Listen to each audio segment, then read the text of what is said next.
이스라엘 왕에 대해서 예배하는 왕, 제목은 그렇습니다. 그런데 이스라엘의 왕들의 이야기를 우리가 수요일 날 공부하고 있는데, 이제 이번 주 수요일부터는 남왕국 유다 이 왕들을 이야기하게 됩니다. 이제 북왕국 이스라엘 왕은 호세아라고 하는 왕으로 끝이 나고 멸망하고 아수르에게 다 끌려갔다, 이렇게 말씀을 드렸죠.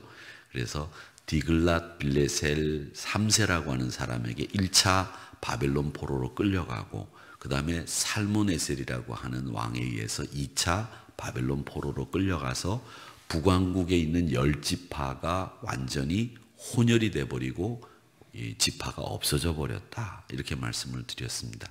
그리고 아수르 사람들이 북쪽 이스라엘로 이주를 해오면서 혼혈이 되면서 사마리아 사람들, 요한복음 4장에 나오는 사마리아 사람들이 됐다, 이렇게 말씀을 드렸는데, 이 이스라엘의 왕은 이웃나라 왕들과는 다른 왕이었어요. 이웃나라의 왕은 행정, 입법, 사법 모든 권한을 다 가지고 있는 왕이었지만, 이스라엘 왕은 12지파의 대표 그리고 군 사령관에 지나지 않았습니다. 나중에 수요일날 르호보암을 강해하면서 이제 다윗 왕국부터 시작되는 이 왕들의 통치 영역, 그리고 왕들이 세워지는 과정, 이런 것에 대해서 제가 정리를 성경에 나오는 이야기를 가지고 해드릴 텐데, 이 왕들의 이야기를 가만히 보시면 이스라엘 왕은 하나님이 직접 통치하신다고 하는 생각을 이스라엘 민족 전체가 가지고 있었어요. 사실 하나님이 또 직접 선지자들이나 제사장을 통해서 통치하셨기 때문에 이스라엘 왕들은 전쟁이 발발했을 때 그 전쟁의 군사의 장으로서의 역할을 하는 것이, 그리고 각 지파의 갈등을 해소하는 일을 감당하는 일이 왕이 하는 일이었다라고 하는 것이죠. 그래서 백성들은 왕이 있기를 바라는 마음으로 왕을 달라고 사무엘에게 계속 요구를 했지만, 사무엘이 거절한 이유는 그런 이유가 첫 번째 있었고, 또 이 왕이 세워지고 난 뒤에도 이스라엘 왕은 항상 지파의 대표로 지파 간의 갈등을 해소하고, 전쟁이 발발했을 때 이 전쟁을 수행하는 사령관의 역할만 했지, 진짜 이스라엘을 다스리는 분은 하나님이다라는 생각을 가지고 있었다라고 하는 거죠. 자, 그런데 오늘 이 말씀은 예배하는 왕이다라고 되어 있는데, 1절에서부터 7절, 8절까지 말씀을 보면 먼저 땅을 구별하라고 되어 있습니다. 이 땅을 구별하라고 하는 말이 나오는데, 제사장, 레위인, 왕들을 위해서 땅을 구별하라. 그 땅은 왜 구별하느냐면, 그곳은 하나님께서 만나주는, 이스라엘 백성을 만나주는 장소고, 이스라엘 백성들이 예물을 드리는 곳, 그곳이 이 거룩한 땅이다, 이렇게 이야기를 해서 제비를 뽑아 기업을 삼을 때에 거룩한 땅을 구별해라, 이렇게 말씀을 하시고 있습니다. 여러분, 신앙생활 하는 데 있어서 제가 봉헌 기도를 드릴 때 성별이라는 말을 씁니다. 이 성별이라고 하는 말이 뭐냐면 거룩하게 구별했다라는 말입니다.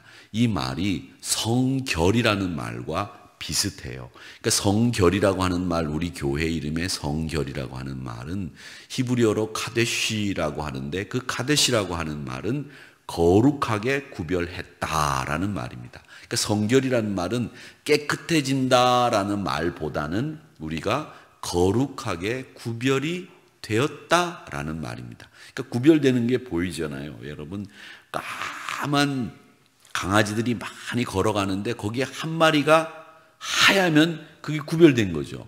그게 옛날 사자성어로는 군계일학이라는 말이 있습니다.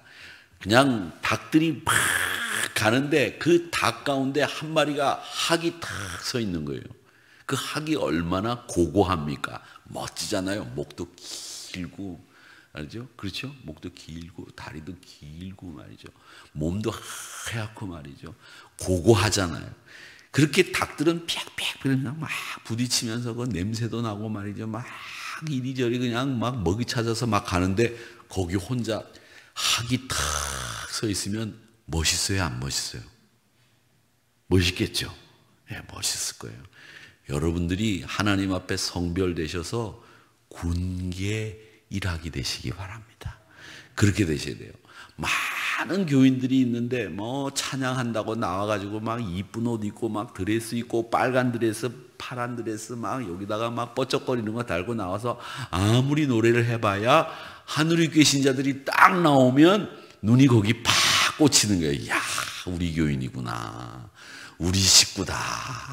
왠지 그냥 막 정이 가고 왠지 모르게 잘 부를 것 같고 막 이 여전도의 찬양제가 곧 이제 할런지 안 할런지는 모르겠지만 그런 거 할 때 다른 교회하고 섞였을 때 딱 보면 우리 교인들이 군계 일학이에요. 군계 일학. 장로님들이 많이 모여 있는데 거기서 탁 제 눈이 꽂히는데 보면 거기에 우리 교회 장로님들이 탁 앉아 계셔. 군계 일학이에요. 그게 성별이라는 겁니다. 여러분, 우리 하누리 교회는 제가 어저께 설교할 때 그랬잖아요. 성경에 있어서도 박식하고 성경에 있어서만큼은 우리 하누리 교회 신자만큼 많이 하는 신자가 없기를 바랍니다. 목사의 욕심입니다. 막 이렇게 제가 큰 소리로 빵빵 쳤어요. 그리고 집에 돌아가면서 제가 생각한 게 그거예요. 군계 일학. 예, 그거예요. 여러분, 성별이라는 말도 그런 뜻이란 말이죠. 그렇게 성별해야 된다라고 이야기를 하시고 있습니다. 자, 그런데 오늘 말씀에 보면 이 왕들이 말이죠. 많은 악을 저질렀던 모양입니다.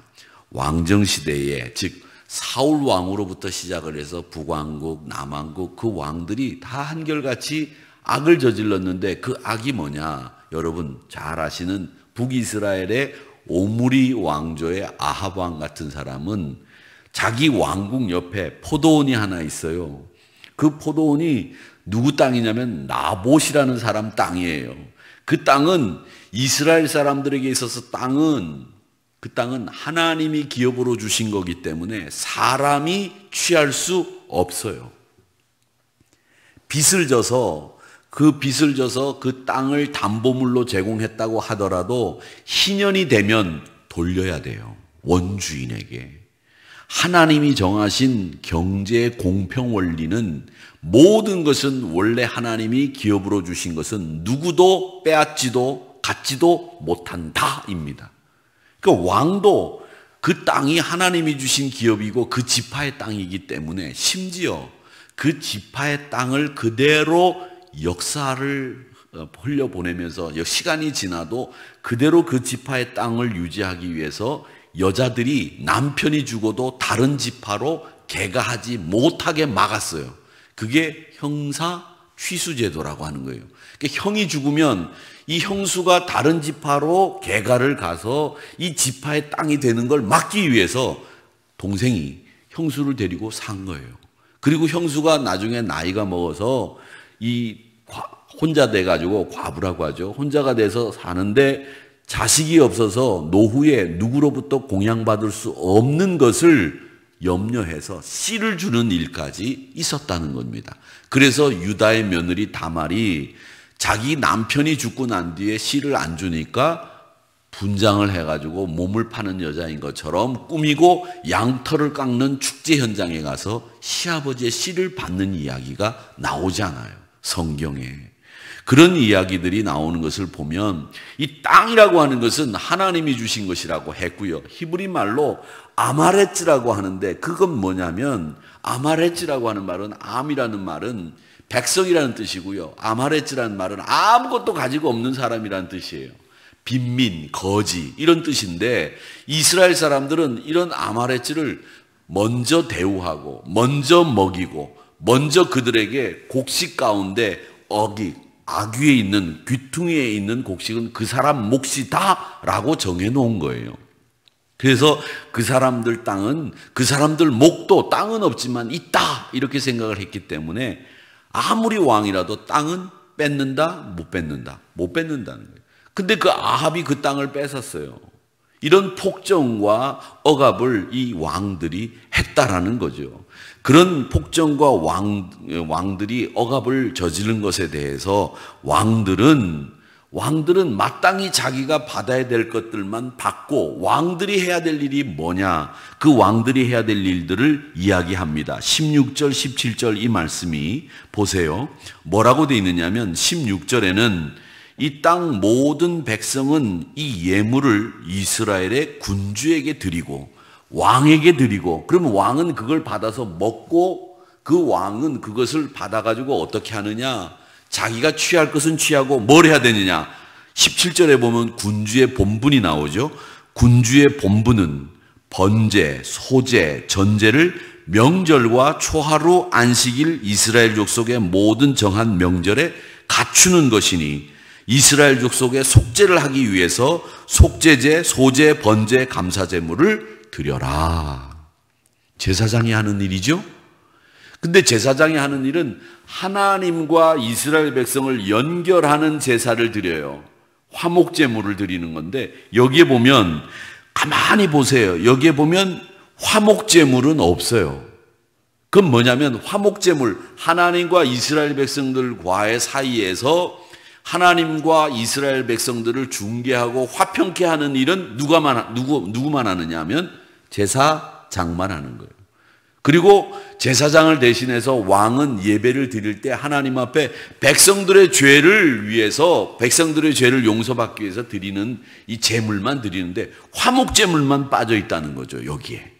그러니까 그거는 제사장만 할 수 있는 일이다라는 것을 알 수 있죠. 자, 그렇게 해서 이 제사에 드리는 형식이라든지 이 내용들이 이 군주의 본분으로 나오고 있다라고 하는 거죠. 그래서 오늘 이 말씀을 쭉 보면 왕은 예배하는 왕이어야 한다라고 하는 거죠. 그래서 저는 우리나라를 다스리는 이 위정자들이, 예배하는 위정자들이 많이 선출되었으면 좋겠다라는 생각을 가지고 있습니다. 간혹 기독교인으로 정당을 만들어서 정치에 참여하시는 분들도 있지만 그렇게 하는 것보다도 예수님을 잘 믿는 의원들이 많이 나와서 그분들이 하나님을 경외하면서 나라를 다스렸으면 하는 그런 마음이 이 목사의 마음속에 있습니다. 예배하는 자, 하나님을 경외하고 백성들을 늘 위하는 이런 정치 지도자들이 많이 나올 때 우리나라가 좀 더 바르고 좀 더 알찬, 그리고 하나님이 기뻐하시는 나라로 가지 않겠느냐라는 생각을 합니다. 우리나라에서 지금까지도 계속 문제가 되는 게 뭡니까? 부정부패 아닙니까? 그렇죠? 부정부패. 제가 부정부패 식당 이름이라고 제가 말씀을 드렸는데 한 분도 안 가보셨나 봐요. 안 가보셨나 봐요. 어디냐면 제가 알려드릴게요. 부패인데 부패 이름이 부정부패예요. 어디냐면 부정부패가 어디냐면 아버지 부자에 정자를 써요. 마음 정자를 써서 부정부패인데 어디 있느냐면 이거 상호를 선전하는 건가? 아닌가요? 어디 있다는 거 말하면 안 되는 건가요? 개인적으로 찾아오면 제가 부정부패 위치를 알려드리겠습니다만은 그 부정부패가 굉장히 심했잖아요, 우리나라가. 근데 그 부정부패가 심한 가운데 예수 믿는 의원들도 많이 있었는데 왜 나라가 이렇게 됐을까? 이런 생각을 하면서 이 나라를 바로잡기 위해서는 이번에 새로 선출된 의원들이 말이죠, 권력의 자리에 있는 그 권력을 백성들을 위해서 쓰라고 주는 권력이거든요. 그 백성들을 위해서 쓰는 그 권력을 잘 활용해서 그 권력을 자기 일을 취하는 데 쓰지 않고 백성들을 위해서 섬기는 데 썼으면 좋겠다, 이런 생각을 갖습니다. 국회의원들은 여러 가지 특권들이 있어요. 예를 들자면 대중교통들은 다 공짜로 이용합니다. 그리고 아무리 추석이고 명절이고 하더라도 의원들이 이동할 때는 비행기라든지 KTX라든지 이런 게 무료로 제공이 되고 그분들에게 요구하면 무조건 자리를 내주게 돼 있어요. 그건 우리하고는 다른 특권이죠. 그 특권을 왜 줬을까요? 자기 권세를 누리라고 준 게 아니죠. 백성들을 위해서 일하는데 편리를 도모하기 위해서 제공하는 특권이란 말이죠.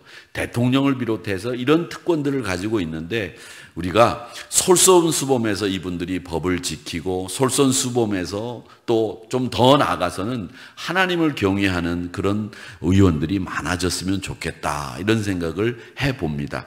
그리고 오늘 이 말씀을 쭉 보면 헌신하는 왕의 모습들을 우리에게 보여주고 있는데, 이 헌신이라고 하는 것은 왕이 할 수 있는 일 가운데 뭐냐? 하나님 앞에 예배하는 일이다라는 것을 알 수 있습니다. 그리고 또 하나, 오늘 여기 말씀에 한번 보세요. 말씀에 보면 제가 잠깐 여기 말씀에 보면 10절 말씀입니다. 제가 빨간 줄을 쳐놓고도 제가 읽어보겠습니다. 10절 말씀. 너희는 공정한 저울과 공정한 에바와 공정한 밭을 쓸지니 라고 되어 있습니다. 이 말은 뭐냐면 왕에게 통치법칙으로 주신 하나님의 율례예요. 이건 뭐냐면 누구에게나 다 똑같이 대하라는 거예요. 누구에게나 다 똑같이. 어떤 사람이 이쁘다고 그 사람에게는 막 주고, 어떤 사람은 밉다고 하나도 안 주고, 안 된다는 거죠. 주려면 다 똑같이 100만 원을 줘야지 70%만 100만 원 주고 30%는 너 돈 많으니까 받지 말라, 서운하더라고. 받을지 안 받을지 모르지만 말이죠, 똑같이 주는 게 맞아요. 저는 생각할 때 그래요. 그리고 미국이나 외국 같은 데는 똑같이 주고 난 뒤에 그런 다음에 모든 백성들에게 30년 이내에 갚아라, 이렇게 하고 줬다는 거예요. 근데 우리는 갚는 거 없이 그냥 똑같이 다 100% 모든 국민들에게 준다고 하는데, 제가 생각할 때는 모든 국민에게 주되 더 많이, 그런 돈이 필요 없는 사람들은 더 많이 기부하고 사회에 내놓는 일을 했으면 좋겠고, 또 어떤 사람이든지 간에 그 돈을 다 나눠줬다고 한다면 30년 이내에 갚는 게 맞다고 생각합니다. 저부터 생각해도 저도 30년 이내에 갚기 전에, 여기 30년 이내에 갚기 전에 하나님 나라 가서 갚을 수도 있는 분들이 있는데, 그럴 수도 있겠지만 어쨌든 그렇게 갚으라고 하는 것이 공짜 심리를 없앨 수 있는, 일하고 먹는 의식을 키울 수 있지 않겠는가, 이런 생각을 제 나름대로 혼자 해봤습니다마는, 오늘 이 말씀을 통해서 볼 때 누구든지 누구에게든지 공평하게 대우하라는 말씀을 오늘 10절 말씀에서 이야기하고 있다라고 하는 겁니다.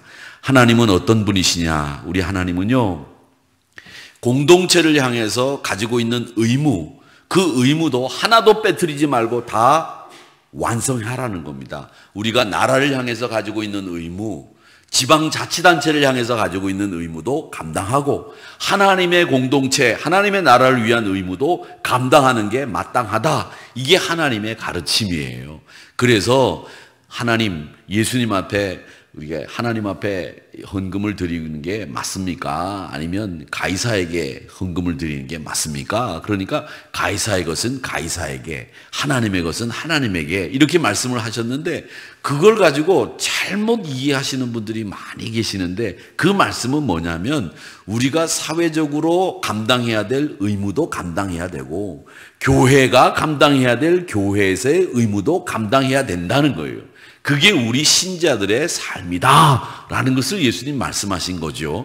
그걸 분명히 알고 계셔야 됩니다. 그래서 믿음의 사람들은 우리 하나님이 뭘 원하시는지를 분명히 알고, 또 다스리는 사람들은 공평과 정의로 가르쳐야 된다라는 것을 오늘 말씀에서 이야기하고 있다라고 하는 겁니다. 그래서 백성들은 왕에게 예물을 드릴 의무가 있고, 왕은 백성들에게서 받은 예물을 가지고 하나님 앞에 예배하고, 또 왕은 백성들을 공평하고 정의롭게 다스릴 의무가 있다라고 하는 것을 오늘 이 말씀에서 우리에게 일러주고 있다라는 겁니다.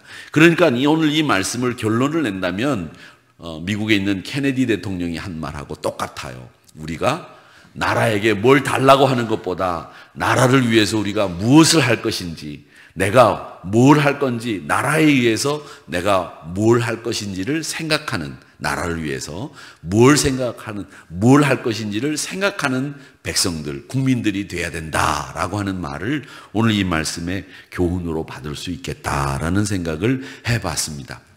내 권리를 찾기보다는 먼저 나에게 주신 의무를 감당하는 믿음의 자세, 그것이 필요하다는 것이 오늘 이 말씀이 우리에게 주는 교훈이라고 하는 것을 기억하시면서 하나님 앞에 우리의 삶을 온전히 헌신하는 저와 여러분이 되시기를 주님의 이름으로 축원합니다.